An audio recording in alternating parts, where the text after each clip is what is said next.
Most people think attraction is about looking better, talking better, texting the right way, or saying the perfect thing at exactly the right moment. But what if that's the wrong game entirely? What if the person who seems impossible to ignore isn't doing more to get attention, but actually doing less? There is a psychological reason certain people can walk into a room, say almost nothing, and still become the person everyone notices. And once you understand that reason, you'll start seeing attraction differently. Because the most powerful signal you can send isn't, "Look at me." It's, "I'm comfortable whether you look at me or not. Stay with me, because near the end I'll reveal the one shift that can completely change the way people experience your presence." Here's the uncomfortable truth. The harder you try to convince someone that you're valuable, the more you risk communicating the opposite. When you constantly seek approval, respond instantly to everything, agree with every opinion, and make yourself available whenever someone asks, you may think you're demonstrating interest. But psychologically, you're also communicating that their attention has become more important than your own life. And people notice that, not always consciously, but they feel the difference. Compare that with someone who genuinely has things happening in their own world. They have goals they're pursuing, friends they're connected to, interests they're passionate about, and responsibilities they take seriously. They can be warm without being desperate. They can care without becoming dependent. They can enjoy someone's company without making that person the center of their universe. That difference is where attraction begins. Think about the most interesting person you've ever met. Chances are they weren't constantly trying to prove themselves. They probably had something that occupied their mind beyond getting attention. Maybe they were passionate about their work. Maybe they had an unusual hobby. Maybe they were exceptionally calm. Maybe they had strong opinions without forcing them on everyone. There was something about them that made you curious. You wanted to know more. That's important because curiosity is one of the strongest forces in human attention. When everything about someone is immediately available, there is little left to discover. But when someone has depth, every interaction reveals another layer. This doesn't mean you should manufacture mystery. Don't suddenly start ignoring messages or pretending you're too busy to care. That's not confidence. That's theater. Real mystery comes from having a life that isn't completely exposed to another person. You don't have to explain every thought, every plan, every feeling, and every part of your history immediately. Let people discover you naturally. A meaningful conversation should feel like opening a door, not downloading an entire biography. And this brings us to one of the most misunderstood principles in attraction: scarcity. People often interpret scarcity as playing hard to get. But genuine scarcity is much simpler. Your time is limited. Your attention is limited. Your emotional energy is limited. You cannot give unlimited access to everyone. When you understand that, you stop trying to be available every second of every day. Not because you're trying to make someone chase you, but because you have decided that your own life deserves your attention too. Imagine someone who drops everything whenever another person calls. Now imagine someone who says, "I'd love to, but I've already committed to something. How about tomorrow?" The second person isn't being cold. They're simply protecting an existing commitment. And that communicates something powerful. I like you, but I also respect myself. That's a much healthier message than constantly rearranging your life to prove interest. But there's another layer that most people miss. Attraction isn't only about scarcity. It's also about contrast. Your brain notices differences. If everyone in a room is desperate to be heard, the calm person becomes noticeable. If everyone is trying to impress someone, the person who isn't performing can become memorable. If everyone agrees with everything, the person who can respectfully offer a different perspective stands out. You don't need to become strange or deliberately unpredictable. You need to become genuinely yourself. The goal isn't to create a personality that gets attention. The goal is to develop qualities that make your personality worth discovering. Maybe you're deeply knowledgeable about something. Maybe you're incredibly disciplined. Maybe you're funny without trying too hard. Maybe you're unusually good at listening. Maybe you have a perspective that comes from experiences other people haven't had. Your difference doesn't have to be dramatic. Sometimes the smallest authentic quality creates the strongest impression. And this is where self-improvement becomes part of attraction. If you want genuine confidence, don't memorize confident phrases. Become competent. Learn something, build something, improve a skill, take care of your body, develop your career, read, travel when you can, create something that didn't exist before. When you become genuinely capable, confidence stops being an act. You don't have to tell people you're confident because you have evidence inside yourself. That's why competence can be so attractive. Imagine two people saying, "I'm really good at what I do." One has spent years developing a real skill. The other is simply trying to sound impressive. You can usually feel the difference within minutes. One person's confidence is supported by experience. The other person's confidence needs an audience. And that leads to another psychological shift. Stop thinking about every interaction as an audition. If you're constantly asking yourself, "Do they like me? Did I say the right thing? Was that message too long? Why haven't they replied?" You're putting the other person above yourself. Instead, ask a different question. Do I actually like the way this person treats me? Do we have compatible values? Do I enjoy being around them? Is the interest mutual? Suddenly, you're no longer begging to be selected. You're evaluating compatibility. That shift can completely change your body language. Your voice becomes calmer. You stop rushing your words. You stop filling every silence. You stop agreeing simply because you're afraid of disagreement. You're still friendly, but there's less tension behind your behavior. You're not trying to force an outcome. And here's something fascinating. People often feel more comfortable around someone who doesn't desperately need a specific outcome. Think about the difference between talking to someone who wants something from you and talking to someone who simply wants to understand you. The second interaction usually feels lighter. There is less pressure, more curiosity, more freedom. This is why listening is so powerful. Most people aren't really listening. They're waiting for their turn to speak. They're mentally preparing their next story. They're thinking about how they appear.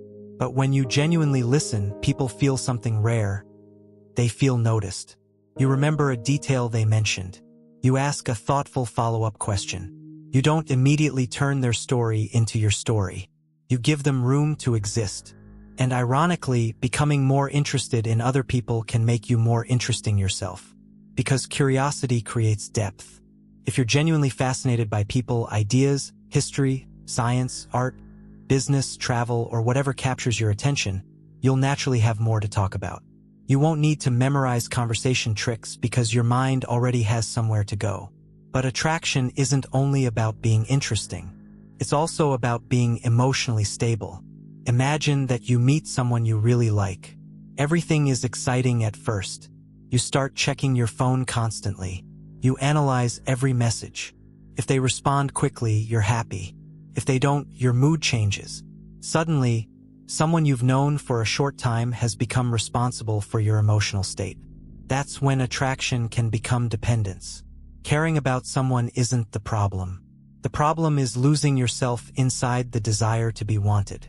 When your happiness depends on another person's attention, you become vulnerable to every small change in their behavior. Emotional independence doesn't mean becoming emotionless. It means you can care deeply without abandoning yourself. You can enjoy someone's attention without needing it to feel valuable. You can experience rejection without deciding that you're worthless. You can want a relationship without believing that being single makes your life incomplete. That kind of stability is powerful. And here's where boundaries enter the picture. A boundary isn't a punishment. It's information about what you will and won't accept. If someone repeatedly disrespects you, you don't have to create a dramatic confrontation. You can simply step back. If someone consistently cancels on you, you don't have to chase them for an explanation forever. You can stop investing so heavily. If someone repeatedly crosses a line you've clearly communicated, you can decide that the relationship isn't healthy for you. That's not manipulation. That's self-respect. And self-respect creates a very different kind of presence. You become less afraid of losing people because you understand that losing the wrong person can sometimes be better than losing yourself. Now, there's another side of attraction that people often misunderstand: vulnerability.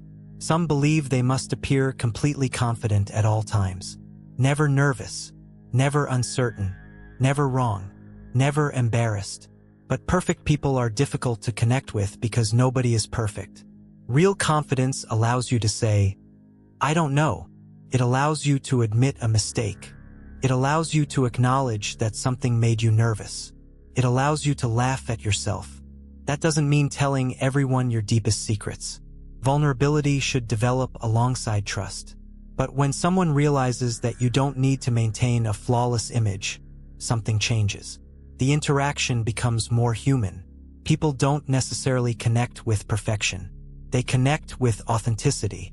And authenticity requires consistency. Your words should generally match your behavior. If you say you value honesty, practice honesty. If you say you respect people's time, respect their time. If you say something matters to you, let your actions demonstrate it. Because over time, people stop listening to what you say about yourself and start watching what you repeatedly do. That's how reputation develops. And reputation creates another psychological effect: social proof. People naturally observe how others respond to you. Are you trusted? Are you respected? Do people enjoy being around you? Do you treat people well even when you don't need anything from them? Notice that none of this requires pretending to be popular. You don't need to make someone jealous. You don't need to create the illusion that everyone wants you. You simply need to become someone whose relationships demonstrate good character. And here's where many people make a huge mistake. They discover psychological principles like scarcity, social proof, or unpredictability and immediately ask, "How can I use this to make someone chase me?" That's the wrong question. Because the moment your goal becomes controlling another person's emotions, you stop building attraction and start building manipulation. Healthy attraction doesn't require emotional confusion.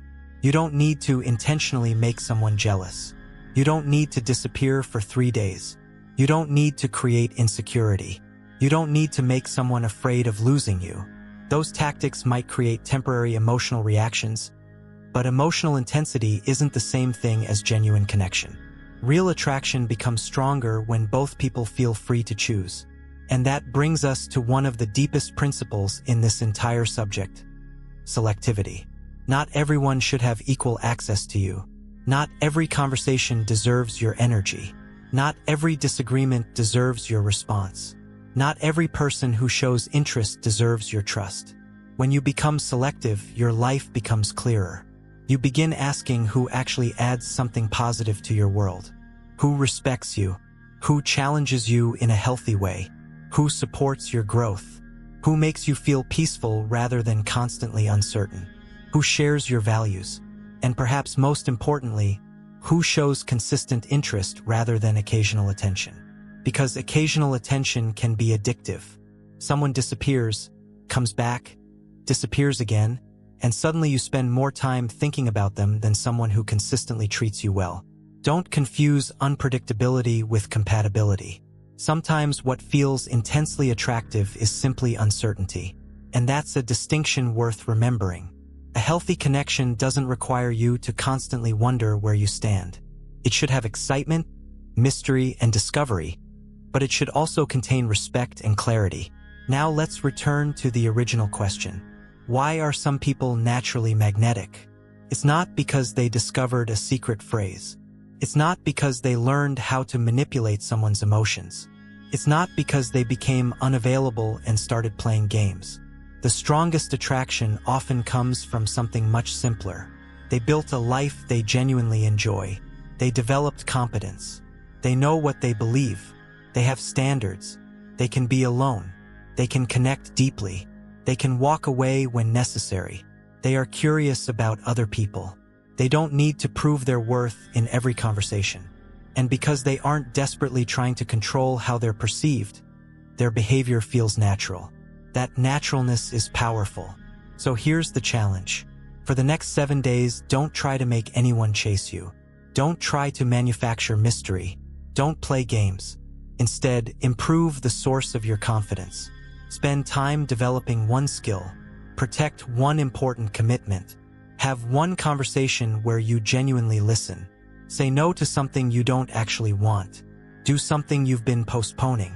And spend a little time alone without needing another person's attention to fill the silence. Then notice what changes. You may discover that the biggest transformation isn't how other people see you, it's how you see yourself. Because when you stop asking, how can I make them want me? And start asking, what kind of person am I becoming? Your entire approach to attraction changes. You stop chasing. You stop performing. You stop calculating every interaction. And you start living. And perhaps the greatest irony is this. The moment you become genuinely comfortable with the possibility that someone might not choose you, you become much more capable of choosing yourself. That's where real confidence begins. And that's the kind of presence no psychological trick can manufacture.